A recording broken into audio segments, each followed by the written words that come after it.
राधे राधे। कामदा एकादशी व्रत की कथा। युधिष्ठिर ने पूछा, वासुदेव आपको नमस्कार है। अब मेरे सामने यह बताइए कि चैत्र शुक्ल पक्ष में किस नाम की एकादशी होती है। भगवान श्री कृष्ण बोले, राजन, एकाग्र चित्त होकर यह पुरातन कथा सुनो, जिसे वशिष्ठ जी ने दिलीप के पूछने पर कहा था। दिलीप ने पूछा, भगवान, मैं एक बात सुनना चाहता हूँ। चैत्र मास के शुक्ल पक्ष में किस नाम की एकादशी होती है। वशिष्ठ जी बोले, राजन, चैत्र शुक्ल पक्ष में कामदा नाम की एकादशी होती है। वह परम पुण्यमयी है। पाप रूपी ईंधन के लिए तो वह दावानल ही है। प्राचीन काल की बात है, नागपुर नाम का एक सुंदर नगर था जहाँ सोने के महल बने हुए थे। उस नगर में पुंडरिक आदि महाभयंकर नाग निवास करते थे। पुंडरिक नाम का नाग उन दिनों वहां राज्य करता था। गंधर्व, किन्नर और अप्सराएं भी उस नगरी का सेवन करती थीं। वहां एक श्रेष्ठ अप्सरा थी जिसका नाम ललिता था। उसके साथ ललित नाम वाला गंधर्व भी था। वे दोनों पति पत्नी के रूप में रहते थे।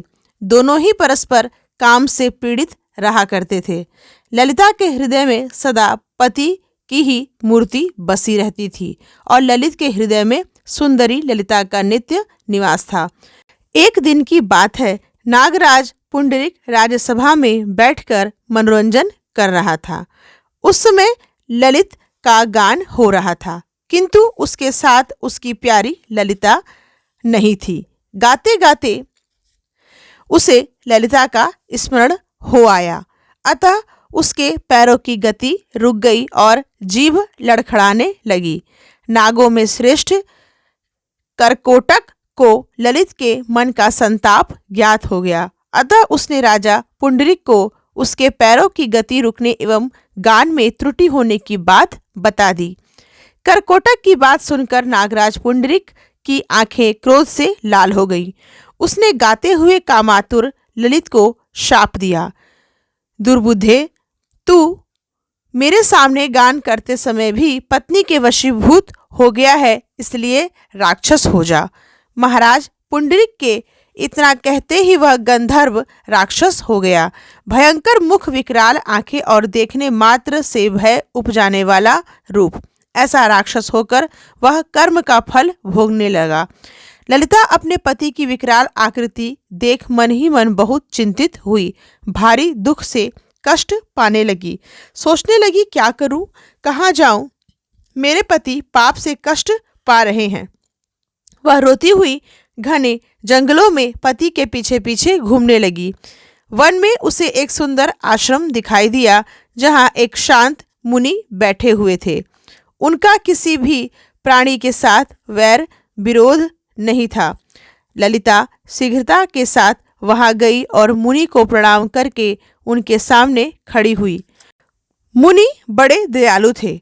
उस दुखनी को देखकर वे इस प्रकार बोले, सुबह, तुम कौन हो, कहाँ से यहाँ आई हो, मेरे सामने सच सच बताओ। ललिता ने कहा, महामुने वीरधन्वा नाम वाले एक गंधर्व हैं। मैं उन्हीं महात्मा की पुत्री हूँ। मेरा नाम ललिता है।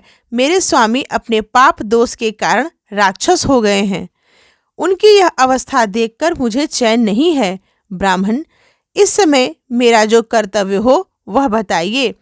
विप्रवर, जिस पुण्य के द्वारा मेरे पति राक्षस भाव से छुटकारा पा जाएं, उसका उपदेश कीजिए।